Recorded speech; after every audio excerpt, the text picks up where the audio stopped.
Dan di sini saya melihat ada sesosok perempuan.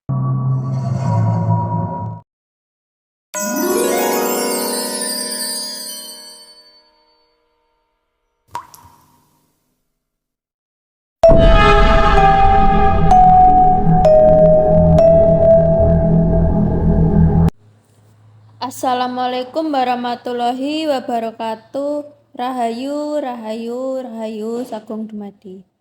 Salam sejahtera untuk kita semua. Hari ini saya berada di sebuah lokasi yang memiliki nilai historis dan budaya yang sangat kuat, yaitu makam atau petilasan Eyang Prabu Sri Aji Jayabaya. Tempat semacam ini kerap disebut petilasan, punden, atau situs leluhur yang dihormati oleh warga sekitar. Tak sedikit orang datang ke tempat seperti ini untuk berziarah, mengenang jejak masa lampau, bahkan ada pula yang mempercayai adanya unsur spiritual atau gaib. Namun, penting untuk kita renungkan bersama bahwa situs-situs seperti ini bukanlah tempat untuk memohon rezeki, jodoh, ataupun perlindungan. Sebagai insan beriman, kita diajarkan bahwa segala doa dan harapan hendaknya hanya ditujukan kepada Tuhan yang Maha Kuasa, bukan kepada makhluk atau roh leluhur. Meski begitu, sebagai bagian dari masyarakat Jawa, kita tidak boleh melupakan akar budaya dan tradisi, menghargai para pendahulu, menjaga warisan sejarah, serta melestarikan kearifan lokal adalah bagian dari identitas kita. Kebudayaan yang kita jaga bukan sekedar kebiasaan turun-temurun, tapi juga sarana untuk memahami nilai-nilai leluhur yang diwariskan oleh nenek moyang. Kali ini saya ingin mengajak teman-teman semua untuk melihat sisi budaya dan sejarah dari tempat ini, dengan tetap berpijak pada keyakinan dan tidak melupakan identitas kita sebagai orang Jawa. Ayo kita mulai perjalanan ini bersama-sama. Makam Prabu Sri Aji Jayabaya yang berada di Desa Kawadusan, Kecamatan Pelosok Klaten, Kabupaten Kediri, Jawa Timur, dikenal sebagai makam Ki Ageng Boto Putih.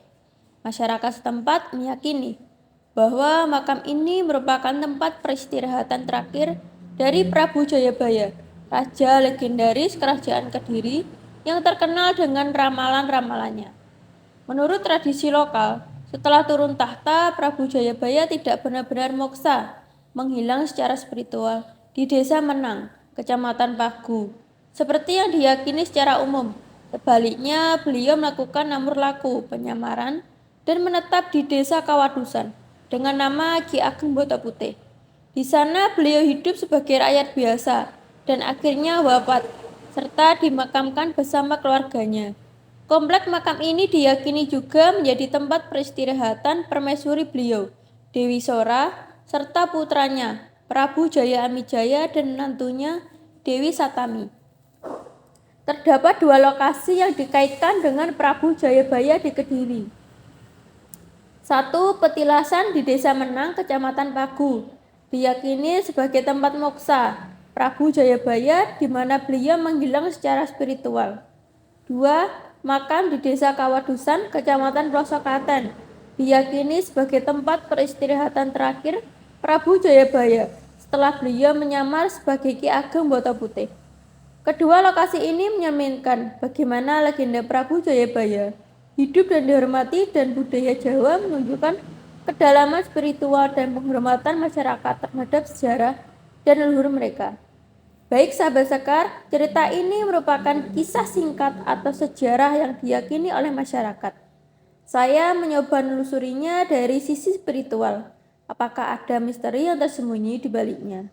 Sejauh yang saya mampu. Sahabat Sekar, kita sudah berada di pintu masuk makam Eyang Prabu Sri Aji Jayabaya.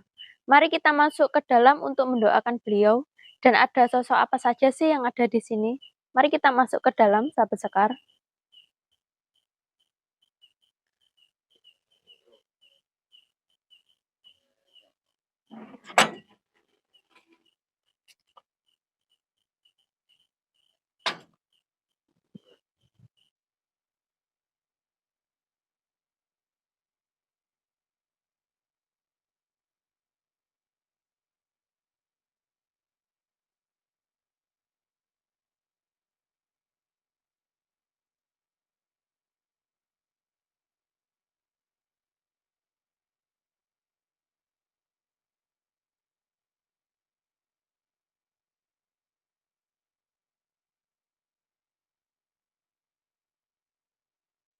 Sahabat Sekar, saya sudah berada di makam Eyang Prabu Sri Aji Jayabaya.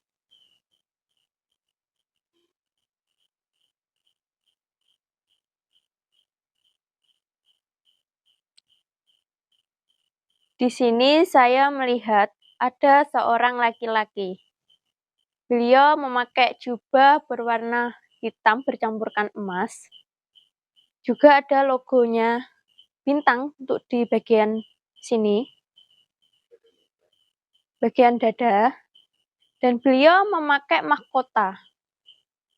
Untuk mahkotanya, beliau berwarna hitam bercampurkan emas. Beliau juga memakai sebuah selendang berwarna kuning. Selendangnya dilingkarkan di sini. Dan beliau memiliki postur tubuh tinggi dan kekar. Beliau ada di sebelah saya, tepatnya di sini.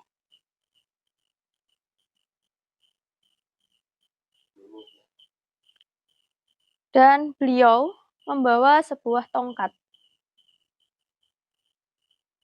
Tongkatnya berbentuk angka 3. Kalau saya menganggapnya itu angka 3 ya. Trisula. Tongkat Trisula kalau saya menganggapnya.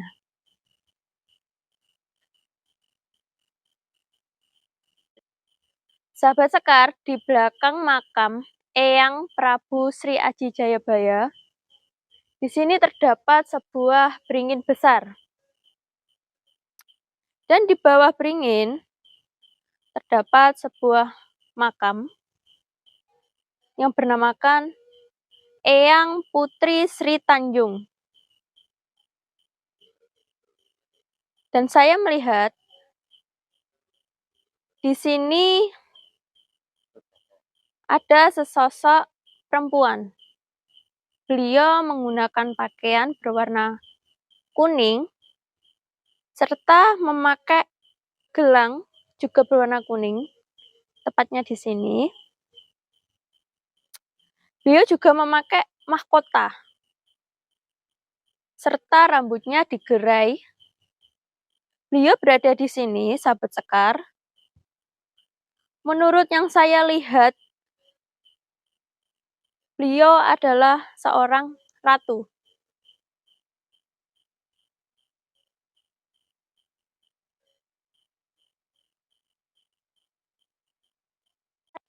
Dan di sebelah timur makam Eyang Prabu Sri Aji Jayabaya, di sini terdapat makam sejajar. Untuk makam pertama, ini kepunyaan Pangeran Ki Joyo Amijoyo.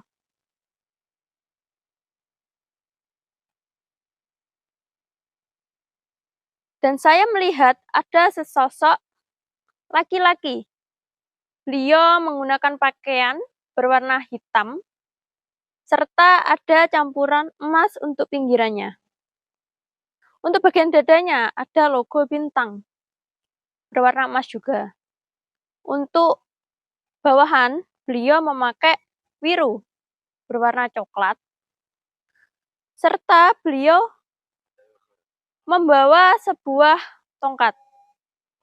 Serta untuk di bagian kepala, beliau menggunakan ikat kepala berwarna emas juga.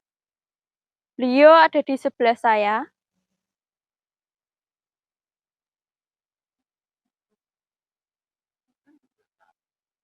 Dan di belakang makam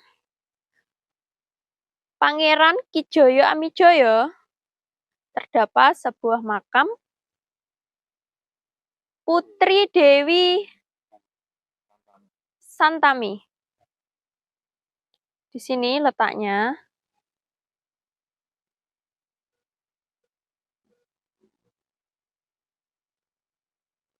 Dan di sini saya melihat ada sesosok perempuan. Beliau menggunakan baju berwarna kuning serta memakai jari untuk bagian bawahnya. Beliau juga menggunakan mahkota. Untuk bagian atas ini. Dan beliau ada di sebelah saya.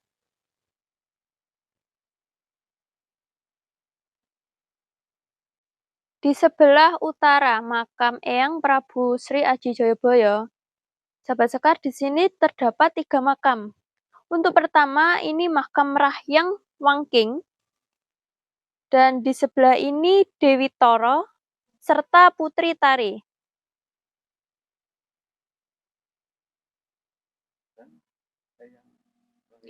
Dan untuk makam pertama, saya akan melihat di sini. Untuk makam Rahyang Wangking, saya melihat ada seorang laki-laki. Beliau memiliki gambaran bertubuh kurus, sedikit membungkuk, serta memakai baju berwarna hitam, juga blangkon berwarna coklat, serta untuk bawahannya beliau menggunakan biru berwarna coklat. Untuk Dewi Toro, saya melihat ada sesosok perempuan. Beliau memiliki postur tubuh sedikit berisi. Dan beliau menggunakan baju berwarna ungu serta selendang berwarna kuning. Dan beliau sedikit disanggul. Untuk Putri Tari, saya melihat ada sesosok perempuan. Beliau menggunakan pakaian berwarna merah dan memakai selendang juga berwarna kuning. Beliau juga memakai sebuah mahkota serta rambut digerai. Untuk postur tubuh beliau tinggi dan kurus, serta warna kulitnya berwarna putih. Juga memakai 2 gelang untuk di sini dan di sini. Berwarna emas dan ada gambar sebuah naga untuk di bagian gelangnya.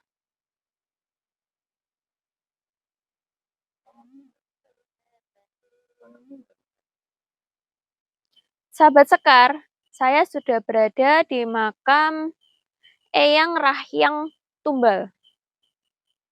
Di sini tempat makamnya. Dan di sini saya melihat ada sesosok laki-laki.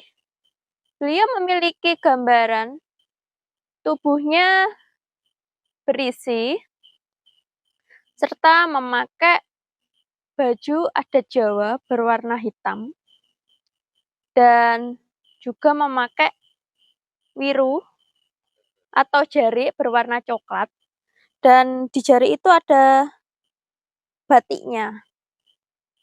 Serta beliau memakai blangkon.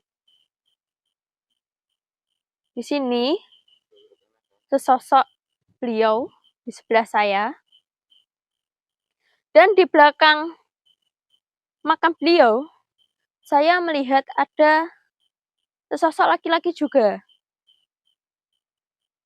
yang menggunakan pakaian berwarna hitam serta blangkon berwarna hitam campur coklat.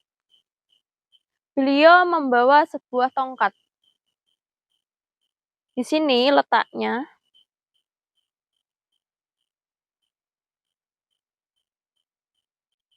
sahabat sekar, dan di sini letak makam Eyang Pekek.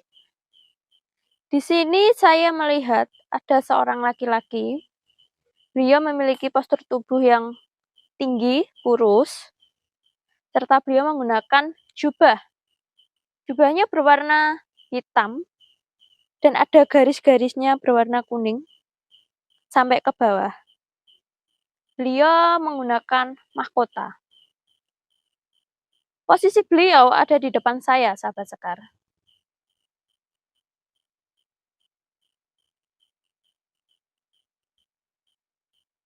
Sahabat sekar, di sebelah samping makam Eyang Pekek, di sini terdapat sebuah makam kepunyaan Eyang Mayangkara.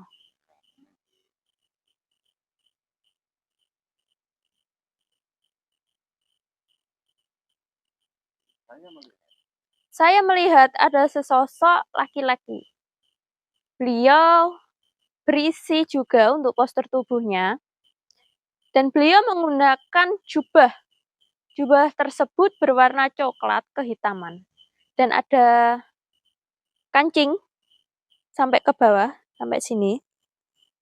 Beliau juga menggunakan mahkota berwarna hitam, ada emasnya, campuran emas, serta membawa tongkat. Tongkatnya berbentuk segitiga untuk bagian atasnya.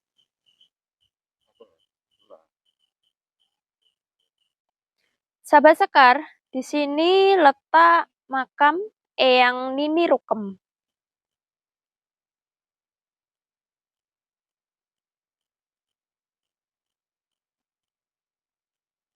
Dan di sini, sahabat Sekar, saya melihat ada sesosok perempuan. Beliau menggunakan jarik berwarna coklat dan menggunakan baju warnanya pink agak kepudaran ya, sahabat Sekar. Dan beliau seorang nenek. Beliau memiliki rambut yang disanggul, serta ada sebuah pitah yang menancap di sini. Beliau ada di sini, teman-teman.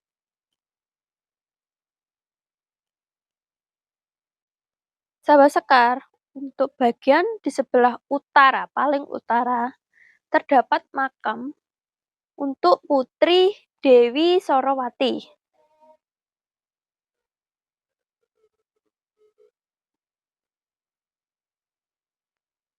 Dan di sini, sahabat Sekar, saya melihat ada sesosok perempuan. Beliau menggunakan pakaian kebaya berwarna kuning, serta memakai selendang untuk bagian bawah, selendangnya. Beliau untuk bagian kepala memiliki rambut yang digerai. Kira-kira rambutnya segini. Beliau masih muda dan memiliki postur tubuh tinggi dan kurus.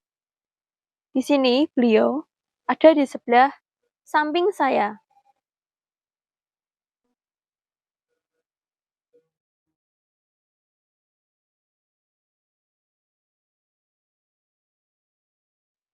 Sahabat Sekar, dan di sini letak makam Eyang Nini Randini.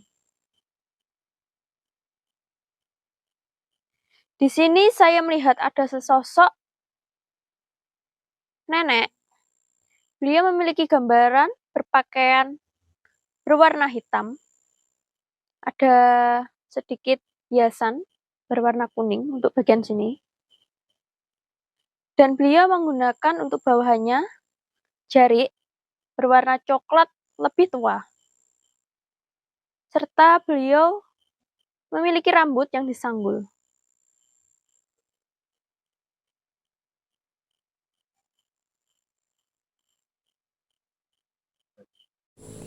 Sahabat Sekar, ketika kita membaca sejarah, kita sedang menelusuri jejak langkah para pendahulu yang telah berjuang, berpikir, dan berkorban. Mengabaikan sejarah sama dengan mengabaikan identitas dan jati diri kita sebagai bangsa. Maka, jangan hanya mengenang sejarah hayati, pahami dan jadikan sebagai petunjuk arah dalam menentukan masa depan dan generasi berikutnya. Dikala kita menelusuri jejak-jejak para leluhur, entah itu makam, petilasan, ataupun tempat-tempat yang disakralkan, kita sebagai insan beragama harus senantiasa menjaga keimanan bahwa semua ini adalah bagian dari ciptaan Tuhan dan merupakan tanda-tanda kebesarannya. Sebagai anak cucu, sudah sepatutnya kita mengenang dan mendoakan para leluhur agar segala amal dan jasa-jasanya diterima oleh Tuhan Yang Maha Esa, dan semoga mereka ditempatkan di sisinya yang mulia. Kita juga harus senantiasa mengingat bahwa tempat-tempat ini hanyalah sarana untuk mendekatkan diri kepada alam dan kepada Tuhan. Hanya kepadanya lah kita memohon dan menyembah. Semoga Tuhan Yang Maha Esa senantiasa merahmati dan memberkahi kita semua.